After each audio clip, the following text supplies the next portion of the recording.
ఇవాళ పార్టీ కష్టంలో ఉన్నా నేనున్నా అన్నా నేను బడుగు బలహీన వర్గాలకు చెందిన వాడిని అయినా నేను మాత్రం గుండె ధైర్యంలో ఇవానికి తక్కువ కాదు, నేను నిలబడతా, నేనున్నా అని చెప్పి ముందుకొచ్చిన జ్ఞానేశ్వర్ అన్నను గెలిపించవలసిన బాధ్యత మనందరి మీద ఉన్నది. ఇవాళ పార్టీకి కొంత కష్టకాలం రావచ్చు, కొంతమంది నాయకులకు ధైర్యం లేకపోవచ్చు, కానీ వాస్తవం ఏంది అంటే ఇవాళ నిజంగా కూడా కాంగ్రెస్ పార్టీకి బీజేపీ పార్టీకి వాళ్ళ అభ్యర్థుల లిస్టు చూడండి, ఒక్కసారి చూడండి. చేవెళ్లలో నిలబడ్డోళ్ళు ఇద్దరు మనోళ్ళే, పాతోళ్ళు. రంజిత్ రెడ్డి, విశ్వేశ్వర రెడ్డి ఇద్దరు ఇళ్ళకి వెళ్ళి పోయిన వాళ్ళే, ఇక్కడికి వెళ్ళి పోయిన వాళ్ళే. మల్కాజ్గిరి చూడండి, ఈటెల రాజేందరు తర్వాత పట్నం సునీత ఇద్దరు ఇళ్ళకి వెళ్ళి పోయిన వాళ్ళే. సికింద్రాబాద్ చూడండి, దానం నాగేందర్ ఇళ్ళకి వెళ్ళి పోయినోడే, ఒక కిషన్ రెడ్డే ఒరిజినల్ బీజేపీ తప్ప ఇళ్ళకి వెళ్ళి పోయిన వాళ్ళే. భువనగిరి చూస్తే బూర నరసయ్య. మీరు చూడరు మొత్తం రాష్ట్రంలో ఎక్కడ చూసినా, వరంగల్ చూస్తే ఆరూరి రమేష్, కడియం కావ్య, ఆదిలాబాద్ పోతే నగేష్, మొత్తం రాష్ట్రంలో ఇవాళ పోటీ మనోళ్ళకు మధ్యలో ఉన్నట్టున్నది తప్ప వాళ్ళకు అభ్యర్థులు లేరు, క్యాడర్ కూడా దిక్కులేదు. ఒక ఆయన అంటాడు ఏదో మోడీ హవా బాగుంది అంటాడు. మోడీ హవా అంత బాగుంటే వేరే పార్టీలకి వెళ్ళి ఎంపీ అభ్యర్థులు ఎందుకు తీసుకుపోతున్నావు? మరి మీ దానిలో ఒక చిన్న కార్యకర్తను పెట్టి గెలిపించుకునే దమ్ము లేదా నీకు? మోడీ హవా ఉంటే, అంతగానం ధైర్యం ఉంటే బీజేపీకి వేరే పార్టీ నాయకులను ఎందుకు దేవులాడి కాళ్ళు పట్టుకొని ఎత్తుకపోతున్నారు? మరి అంతగానం హవా ఉంటే ఎవరిని పెట్టినా గెలవాలి కదా. మరి లేదు. నేను ఒక మాట దయచేసి మిమ్మల్ని ప్రార్థిస్తున్నా, ఆలోచించమని కోరుతా ఉన్నా.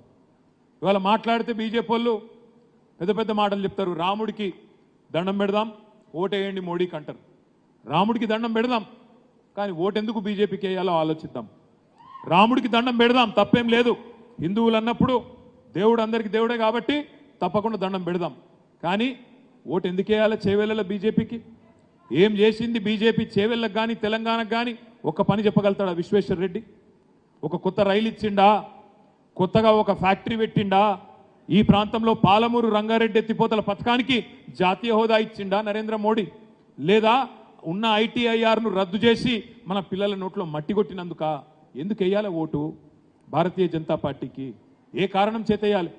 రాముడికి మొక్కుదాం, కానీ రైతుల తరపున అడుగుదాం. ఏమడుగుదాం?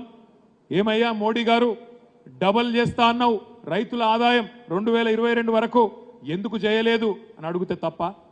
ఏమయ్యా మోడీ గారు సంవత్సరానికి 2 కోట్ల ఉద్యోగాలు ఇస్తా అన్నావు, ఎక్కడ పోయినాయి నీ 2 కోట్ల ఉద్యోగాలు అని అడిగితే తప్ప? రాముడికి మొక్కుదాం, బీజేపీని మాత్రం తొక్కుదాం అనే మాట నేను మీకు విజ్ఞప్తి చేస్తా ఉన్నా.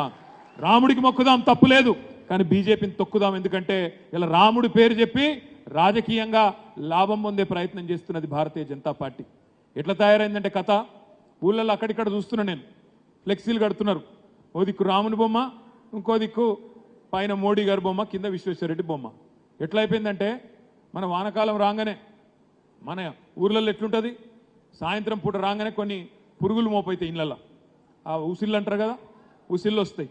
ఇక ఉసిళ్ళు రాగానే ఉసిళ్ళు వెనకాల బల్లులు మోపైతాయి వాటిని తినేతందుకు. ఆయనతో బల్లి వస్తుంది. ఇంట్లో మనం దేవుడి పటాలు పెట్టుకుంటాం కదా, 5-6. రాముడు ఉంటాడు, కృష్ణుడు ఉంటాడు, వెంకటేశ్వర స్వామి ఉంటాడు, పోషం ఉంటుంది, మైసం ఉంటుంది, రకరకాల దేవుళ్ళ బొమ్మలు పెట్టుకుంటాం. ఆ ఉసిళ్ళు వెంబడ బల్లి ఉరుకుతుంటుంది.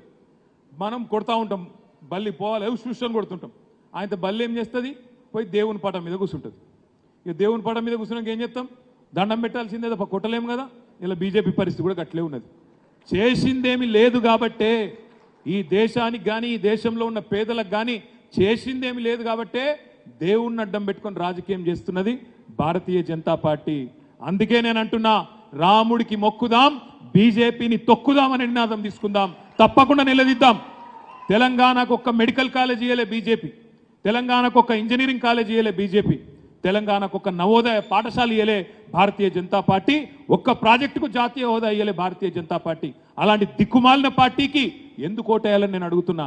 ఏం సాధించినరు 10 ఏళ్లలో, ఏం చేసినరు మీరని నేను అడుగుతున్నా. ఇచ్చిన మాటలు ప్రజలకు ఒక్కటన నిలబెట్టుకున్నాడా మోడీ గారు? రైతుల ఆదాయం డబల్ అన్నాడు, అయిందా? రైతుల ఆదాయం డబల్ అయిందా? 2022 వరకు ఈ దేశంలో రైతుల ఆదాయం డబల్ చేస్తా అన్నాడు, చేయలే. 2 కోట్ల ఉద్యోగాలు సంవత్సరానికి అన్నాడు, ఇయ్యలే. ఎందుకు వెయ్యాలి మరి మనం ఓటు?